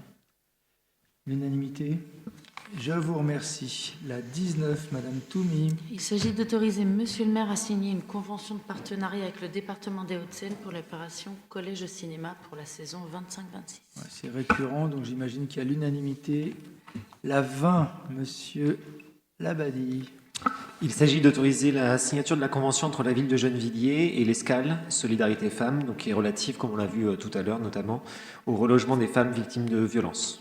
Merci. J'attire votre attention sur la campagne d'affiches que l'on fait en ce moment contre les violences faites aux femmes sur tous les petits panneaux dans la rue.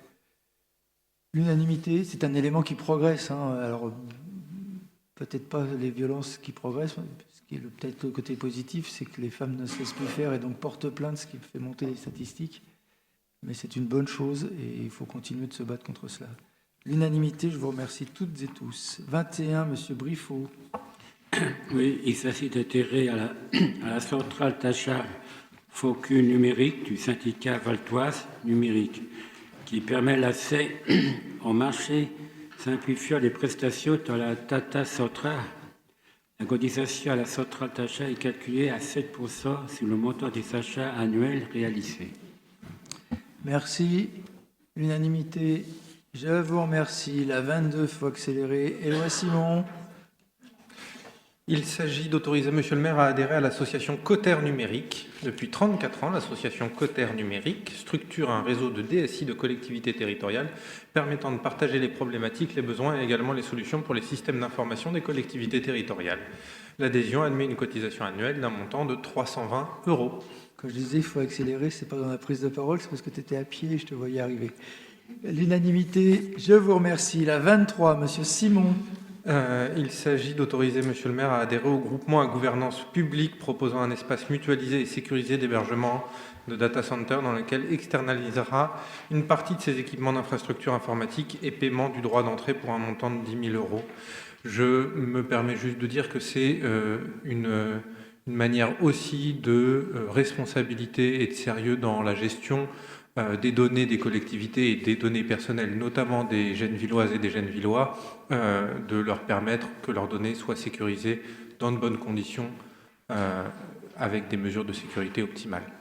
Merci. L'unanimité, je vous remercie. La 24, Madame Massard. Bonsoir. La ville est adhérente au syndicat intercommunal pour le gaz et l'électricité en Île-de-France. Pour les compétences de distribution du gaz, les statuts du SIGEF prévoient la publication d'un rapport annuel relatif aux activités proposées par le syndicat et aux actions conduites sous une autorité au cours de l'année. Le rapport annuel 2024 du SIGEF est soumis donc au conseil municipal. Merci. Est-ce que vous êtes d'accord pour prendre acte? On prend acte. Nous avons pris acte. La 25, Madame Lanoiselet. Alors, il s'agit d'autoriser la signature de l'avenant numéro 3 à la convention pluriannuelle d'objectifs entre la ville de Gennevilliers et l'association Jardisciences, qui est le gestionnaire de l'AgroCité. Merci. Pas de questions.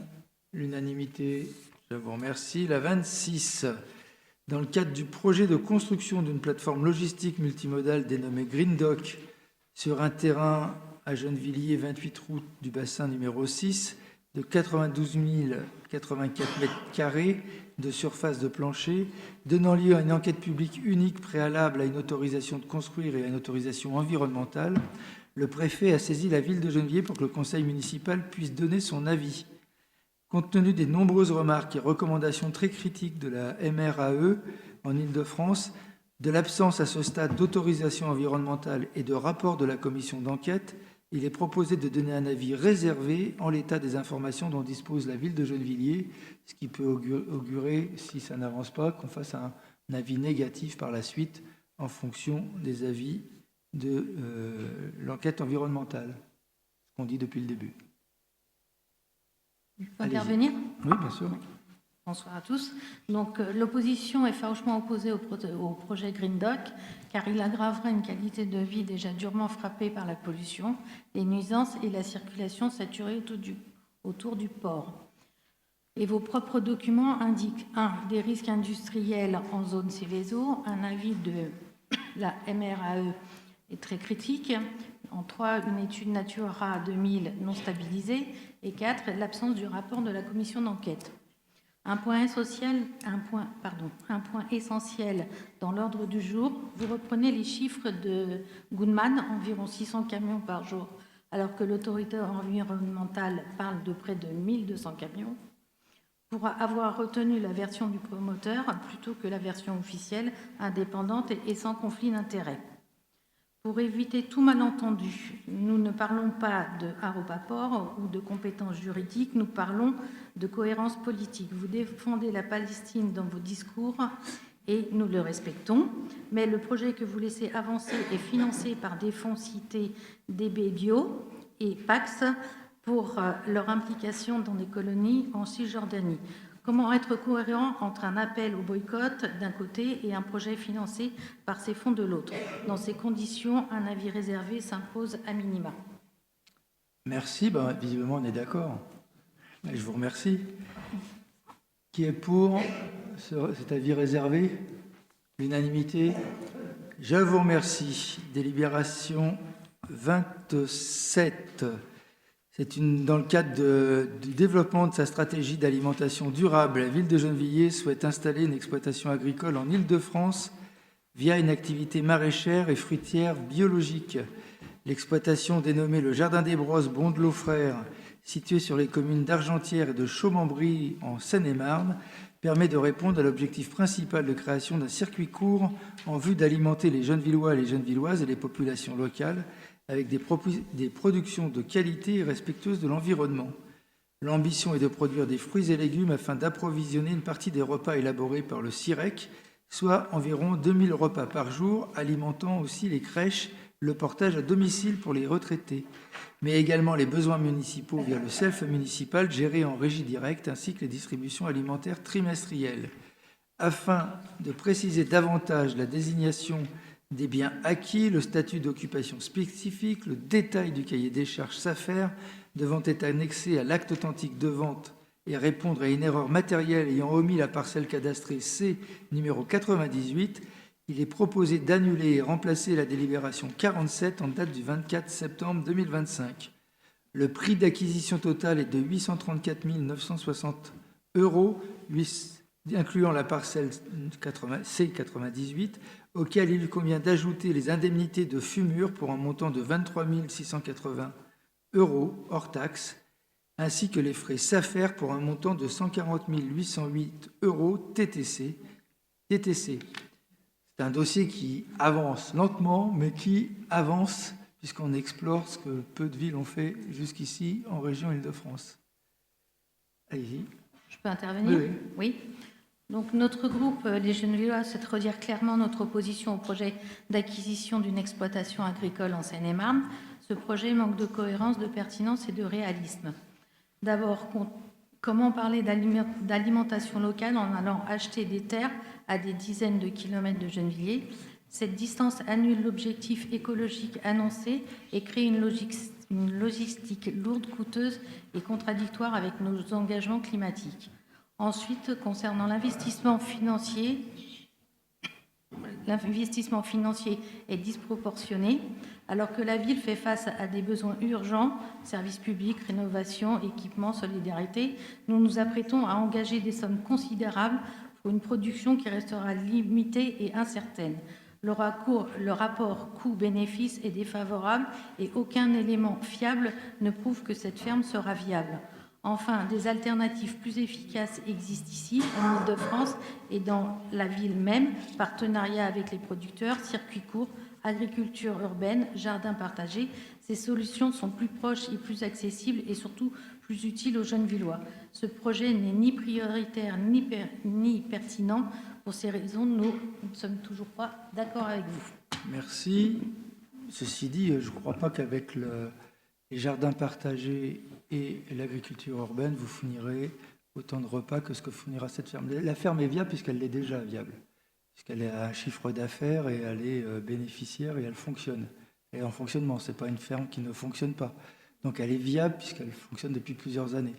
Et bon, après, c'est un choix. Sur la question du local, bon, effectivement, on pourrait se dire qu'on pourrait cultiver dans le port de Gennevilliers ou ailleurs, mais le local, c'est entre 200 km et ici, c'est un peu ce qui est retenu par tous les canons. Si on avait trouvé une ferme viable plus proche, on l'aurait pris. La question, c'est qu'on n'en a pas trouvé ainsi. Bon, mais je respecte au fait qu'on puisse essayer de travailler à un développement durable dans l'alimentation et une alimentation durable à Gennevilliers. Qui est donc un contre, qui s'abstient, personne, l'unanimité. Je vous remercie. La 20... Pardon? Oui, un contre. Bah oui, parce que vos collègues ne sont pas là. Ah oui, c'est pas l'unanimité, pardon. Oui, c'est ma parole qui n'était pas bonne. Oui. Merci. Tout le reste est pour. La 28, Madame Zouaoui. Oui, il s'agit d'accepter le versement direct par la CEMAC 92, aménageur de la ZAC Sud Chantraine, de la participation d'un montant de 8 millions d'euros pour le financement des équipements publics réalisés sous maîtrise d'ouvrage communal répondant aux besoins générés par les constructions à édifier dans la ZAC. Merci. Alors, Madame Pérez, Madame Lafont, Monsieur Boulor, Madame Toumi, Monsieur Noël, Monsieur Duguay, Madame Lanoiselet, Monsieur Meherga et Monsieur Binagdan ne prendront pas part au vote. Y a-t-il des interventions? Je n'en vois pas. L'unanimité. Je vous remercie. 29, Monsieur Houchen. Bonsoir.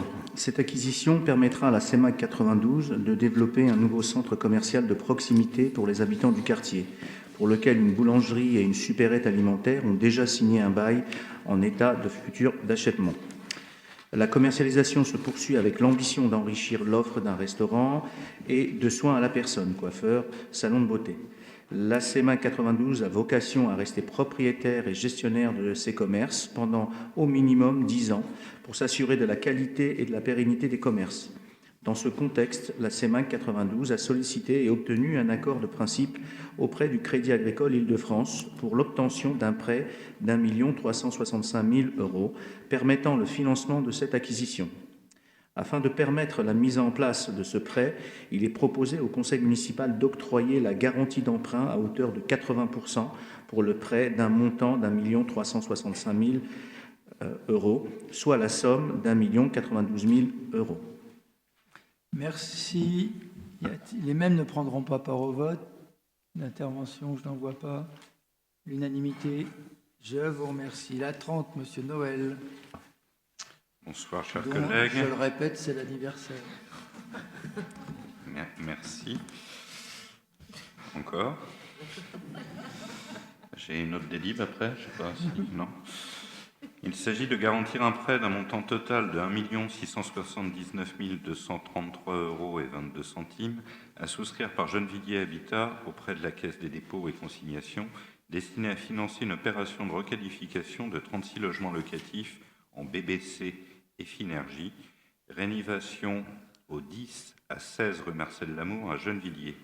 En contrepartie de cette garantie d'emprunt, Gennevilliers Habitat s'engage à conférer à la ville de Gennevilliers des droits de réservation de 20% des logements de l'opération pour une durée qui prendra effet à compter de la date de livraison du programme et sera égale à la durée maximale d'amortissement du prêt principal garanti par la ville, soit 7 logements dont le descriptif fera l'objet d'un avenant à la présente délibération. Merci. Alors, Madame Mancéry, Lafont, Monsieur Boulor, Madame Pérez, Madame Attaf, Madame Fernandez, Monsieur Allais et moi-même ne prendrons pas part au vote. L'unanimité des restes. Je vous remercie. Délibération suivante, Madame Lanoiselet. Alors, il s'agit d'autoriser Monsieur le maire à attribuer une aide d'urgence de 3 000 €, geste de solidarité de la population gennevilloise envers la population touchée en Jamaïque. Cette subvention sera versée au CCAS, Centre communal d'action sociale, qui le redistribuera de façon égale au Secours populaire, au Secours catholique, à la Croix-Rouge, afin que ces associations puissent aider la population à affronter les conséquences catastrophiques de cet ouragan. Je vous remercie. Merci. L'unanimité, j'imagine. Je vous remercie. Délibération 32, Monsieur Noël, dont c'est toujours l'anniversaire. Oui, et hélas, le sujet n'est pas très gai. 2 ans après l'éclatement du conflit au Soudan, le pays s'enfonce dans une spirale de violence, de déplacement et de privation que l'ONU qualifie désormais officiellement de pire crise humanitaire et de déplacement au monde. Dans ce contexte, la ville de Gennevilliers souhaite apporter son soutien par le versement d'une aide d'urgence de 3 000 € qui seront versés au CCAS, qui la redistribuera de façon égale au Secours populaire, au Secours catholique et à la Croix-Rouge. Je vous remercie. Merci. J'imagine que c'est toujours l'unanimité sur un lieu un peu oublié.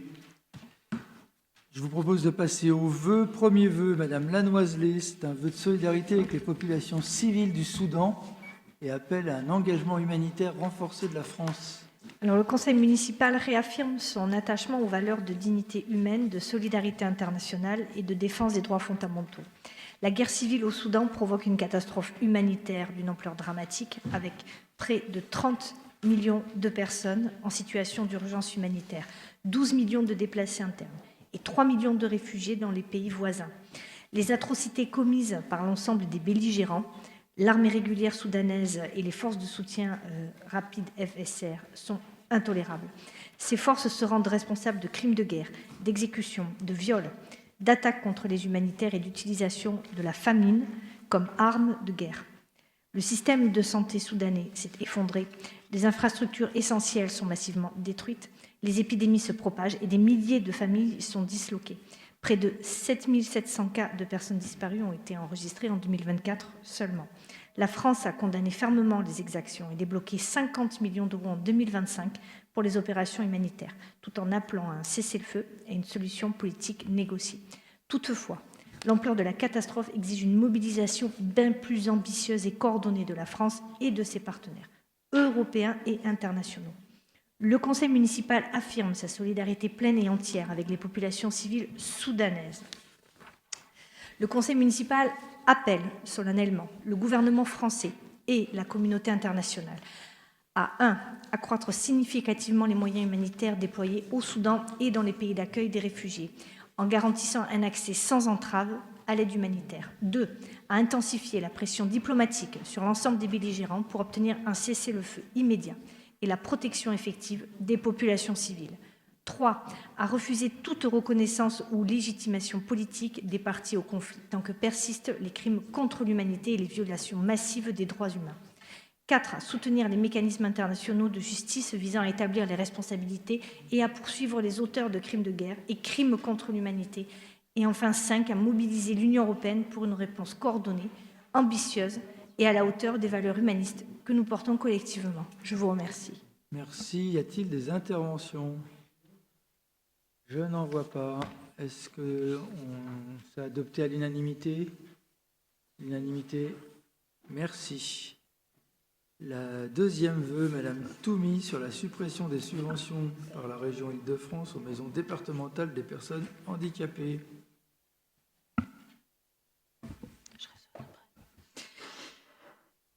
Bien. Aujourd'hui, 7% des franciliennes et des franciliens, dont près de 125 000 alto-sécanaises et alto-sécanais, se trouvent en situation de handicap.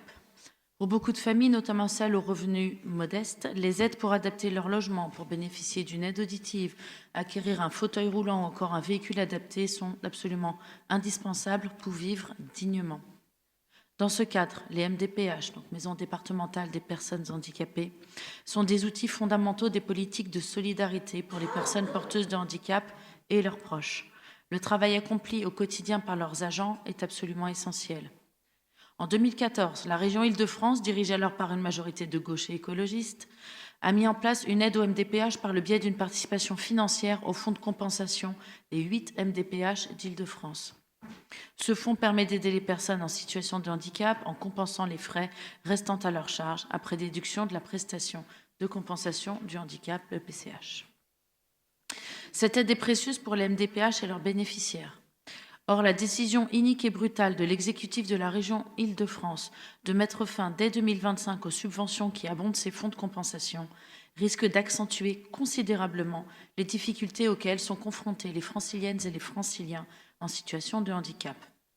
Pour les Hauts-de-Seine, la contribution de la région correspondait à 46% de l'abondement du fonds. Ce retrait de la région ne saurait se faire au détriment des usagers en situation de handicap. Le maintien d'une enveloppe budgétaire à un niveau suffisant pour répondre aux besoins est ainsi aujourd'hui, comme dans l'avenir, une absolue nécessité. La solidarité due à nos concitoyennes et concitoyens en situation de handicap ne peut pas être une variable d'ajustement budgétaire. Cette perte de financement régional, qui est lourd, vient s'ajouter aux difficultés que rencontre déjà la MDPH du 92, du fait d'un manque de moyens, du fait d'un manque de personnel. Alors que le délai légal d'instruction des demandes est fixé à 4 mois, il va actuellement jusqu'à 16 mois. Si la cyberattaque ayant touché notre département a aggravé la situation, il n'en reste pas moins que ces délais demeurent inacceptables pour les personnes en attente de l'instruction de leur dossier. Aussi, près de 2000 citoyens et usagers ont déjà exprimé par voie de pétition leur demande d'un plan d'urgence pour la MDPH des Hauts-de-Seine.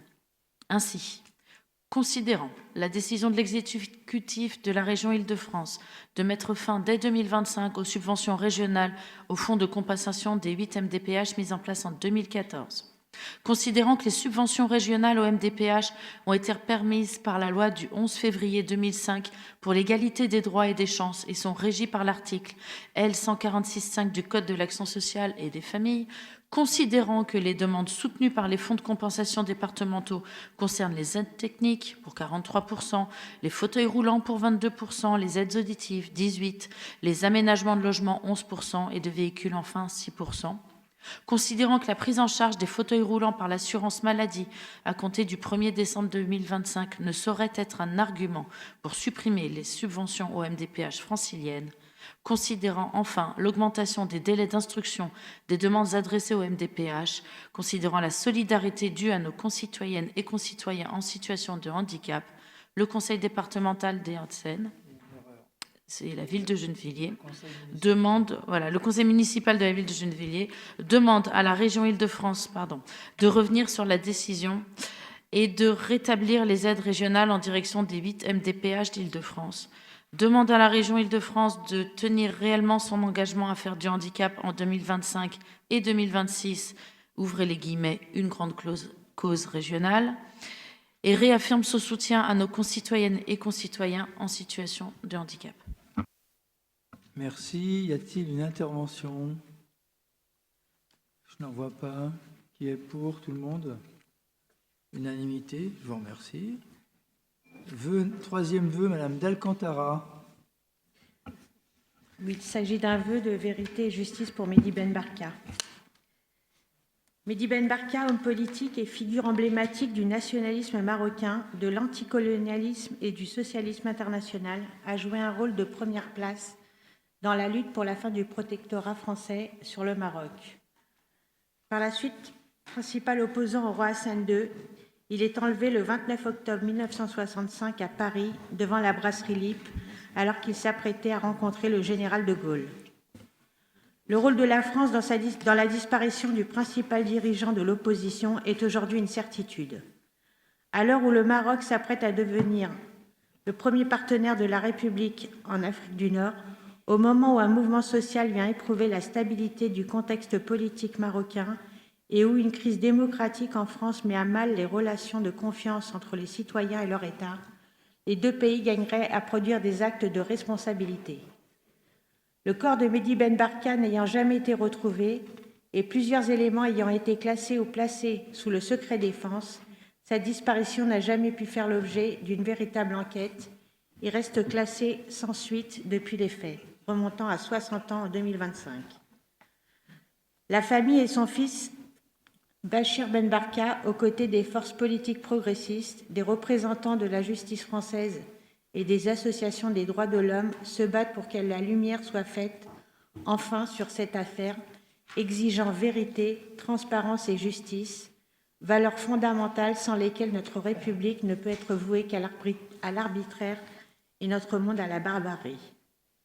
Considérant l'enlèvement d'un homme politique marocain en France le 29 octobre 1965, dans des circonstances qui n'ont jamais été élucidées, considérant que de nombreuses zones d'ombre existent autour de la disparition d'une figure emblématique de l'anticolonialisme, du progressisme et du socialisme, aussi bien au Maroc, où il a mené la lutte contre le protectorat français ainsi que contre les dérives dictatoriales du régime, comme en France où il s'est exilé et il a soutenu le tiers-mondiste et le panafricaniste.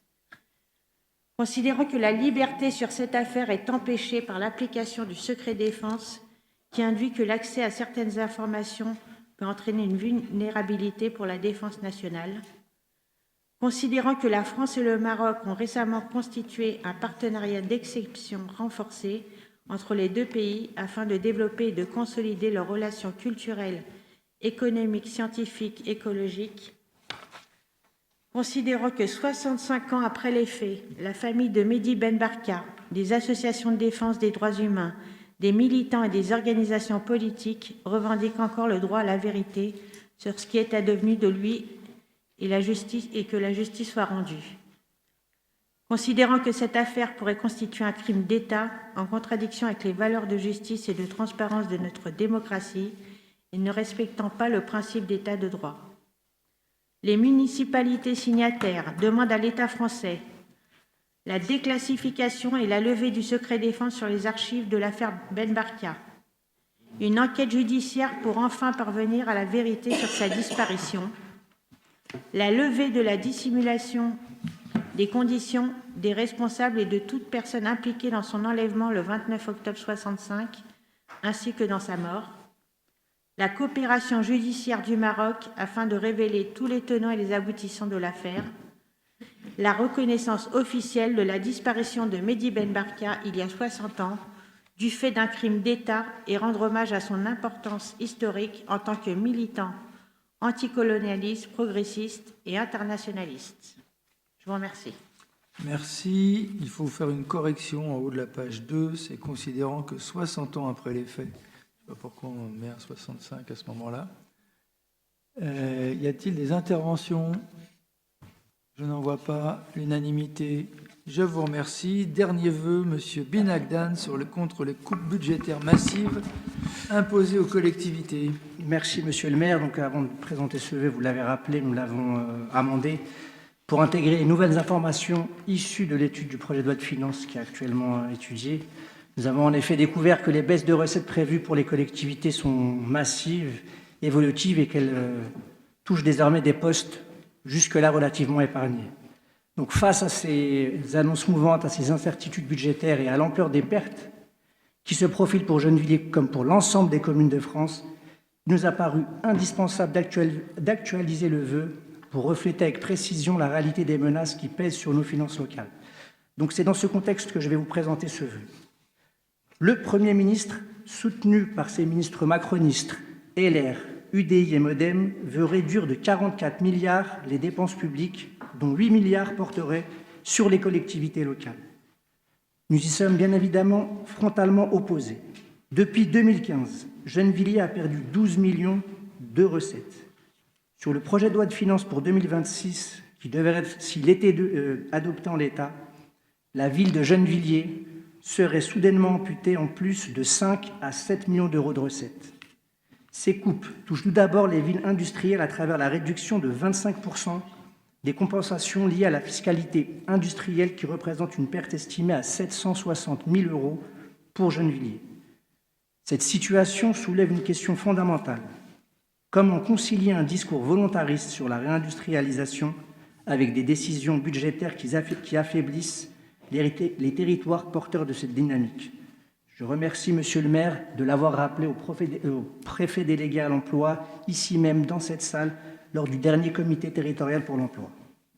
À cela, il faut ajouter la baisse de la dotation de compensation de la réforme de la taxe professionnelle qui provoque une perte de recettes de 1,9 million d'euros. À cette diminution s'ajoutent les pertes au titre de la fiscalité économique, donc la suppression du fonds de compensation de la TVA en fonctionnement, au moins 650 000 euros de moins, et les surcoûts liés en compensation de la CNRACL, plus de 900 000 euros. Mais ce n'est pas tout. Les députés macronistes, LR, UDI et MoDem s'attaquent aussi au cœur des politiques mises en place par la ville pour répondre aux besoins des habitants. Sur les colonnes prenantes, c'est moins 144 000 euros. Pour les missions locales, c'est environ 269 000 euros. Pour la culture, la jeunesse et la politique de la ville, c'est moins 189 110 euros. Alors que Gennevilliers s'est engagé résolument dans la transition écologique, parce que ce n'est pas fini, le Fonds vert national est divisé de moitié, compromettant gravement les recettes de nos projets structurants avec un manque à gagner estimé entre 2 et 3 millions d'euros. Les collectivités votent leur budget à l'équilibre et ne portent aucune responsabilité dans le déficit public national. Pourtant, l'État leur impose une contribution globale de plus de 8 milliards d'euros, pénalisant ainsi des acteurs publics qui assurent chaque jour la continuité du service public, investissant pour l'avenir et compensent les retraites successives de l'État dans des domaines majeurs. Et nous le voyons tous les jours à Gennevilliers. Les collectivités, comme les habitants, subissent l'inflation, la hausse des charges, l'urgence climatique et sociale. Réclamer encore plus d'économies revient à nous demander de restreindre les services à la population, à réduire les recrutements et donc à affaiblir le lien social. Moins de recettes pour les collectivités, c'est moins pour l'école, la santé, la vieillesse, la recherche, la culture. Les dépenses publiques sont utiles. Elles soutiennent les familles, les personnes seules, les retraités, les jeunes, les habitants. C'est pourquoi nous refusons cette politique de coupe qui affaiblira le pays et pénalisera les plus modestes. En conséquence, le conseil municipal de Gennevilliers dénonce l'accumulation de mesures défavorables aux collectivités territoriales contenues dans le PLF 2026, dénonce l'incohérence entre les objectifs de réindustrialisation et les mesures qui pénalisent les communes industrielles, s'oppose au dispositif d'ILICO qui prélève des budgets locaux gérés de manière responsable pour compenser une dette dont les collectivités ne sont pas à l'origine, exige le retrait des mesures réduisant les compensations des exonérations de fiscalité locale pour les établissements industriels, réclame la compensation intégrale des impôts supprimés, notamment par le maintien et la sécurisation de ressources dynamiques comme la TVA, demande le rétablissement du fonds vert à un niveau permettant la poursuite des engagements en matière de transition écologique, réclame une trajectoire de dotation compatible avec les missions confiées aux collectivités en préservant les centralités urbaines, demande le maintien d'une éligibilité FCTVA cohérente avec les programmations pluriannuelles d'investissement. Nous appelons également le gouvernement à une stratégie conforme à l'autonomie financière des collectivités et apporte notre soutien aux démarches engagées par l'AMF, l'AMIF, Ville-de-France et les associations d'élus pour obtenir la révision des dispositions du PLF 2026. Je vous remercie de votre écoute. Merci. Y a-t-il des interventions? Il n'y en a pas. Il y a l'unanimité aussi. Je vous remercie. Est-ce que vous êtes d'accord pour prendre acte des décisions municipales? Eh bien, je vous remercie encore une fois. Avant de lever la séance, je vous indique que la prochaine séance aura lieu le 17 décembre 2025 à 20h. Ce ne sera pas l'anniversaire de Laurent Noël. Et je lève la séance. Et pour celles et ceux qui le souhaitent, vous êtes tous invités, Roger Duguay, à organiser le Beaujolais nouveau. Et ceux qui ne boivent pas d'alcool comme moi en semaine, il y aura aussi le jus de pomme nouveau.